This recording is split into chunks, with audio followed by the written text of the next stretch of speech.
نحمده ونصلي على رسوله الكريم أما بعد الدرس الثالث والثلاثون উসুল তাখরিজ বা হাদিস বের করার মূলনীতির 33তম দর্স।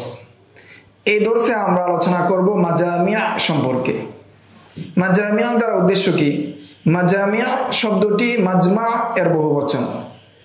যে সমস্ত কিতাবে অনেক হাদিসের কিতাবের হাদিসসমূহকে এক কিতাবে জমা করা হয় এবং সেই কিতাবের বিন্যাস করা হয় মূল যে কিতাবগুলো রয়েছে সেই কিতাবের অনুযায়ী।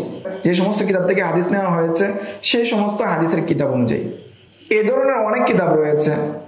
তোর মধ্যে প্রসিদ্ধ কয়েকটি কিতাব হলো: নাম্বার 1, আল জামউ বাইনা সহিহাইন লিসগানি হাসান ইবনে মুহাম্মদ, ওনার ওফাত 650 হিজরিতে, এবং এই কিতাবের নাম মাশারিকুল আনওয়ারি নাবাবিয়্যা মিন সিহাহিল আখবারিল মুস্তাফাউইয়্যা। নাম্বার 2, আল জামউ বাইনা সহিহাইন আইযান লিআবি আব্দুল্লাহ মুহাম্মদ ইবনে নাসর ফুতুহুল হুমাইদি, ওনার ওফাত 428 হিজরিতে।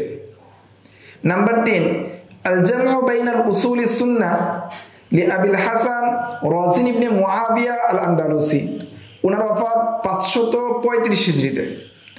এই কিতাবের নাম আত-তাজরিদ লিসিহা ওয়াস সুনান।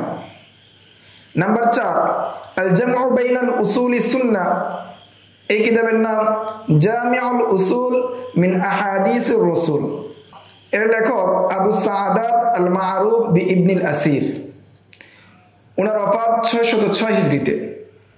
নাম্বার 5, জামউল ফাওয়ায়েদ মিন জামিউল উসুল ওয়া মাজমাউজ জাওয়ায়েদ, এর লেখক মুহাম্মদ ইবনে সুলাইমান আল মাগরিবি, ওনার ওফাত 1094 হিজরিতে।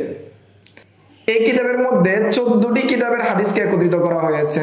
সেগুলো হলো সহিহাইন এবং সুনানে আরবাআ, মুসনাদে দারিমি, মুসনাদে আহমদ, মুসনাদে আবি আলা, মুসনাদে বাজ্জার, মাআজিমুত তাবরানী সালাসা, অর্থাৎ ইমাম তাবরানীর 3টা মুআজ্জাম, আল মুআজ্জামুল কাবীর, আল মুআজ্জামুল আওসাত এবং আল মুআজ্জামুস সগীর।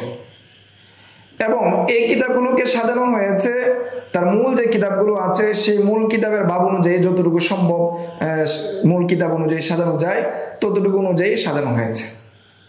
এই ছিল মাযহাবী সম্পর্কে আলোচনা। সামনের দর্সে পরবর্তী বিষয় নিয়ে আলোচনা হবে ইনশাআল্লাহ। আসসালামু আলাইকুম ওয়া রাহমাতুল্লাহ।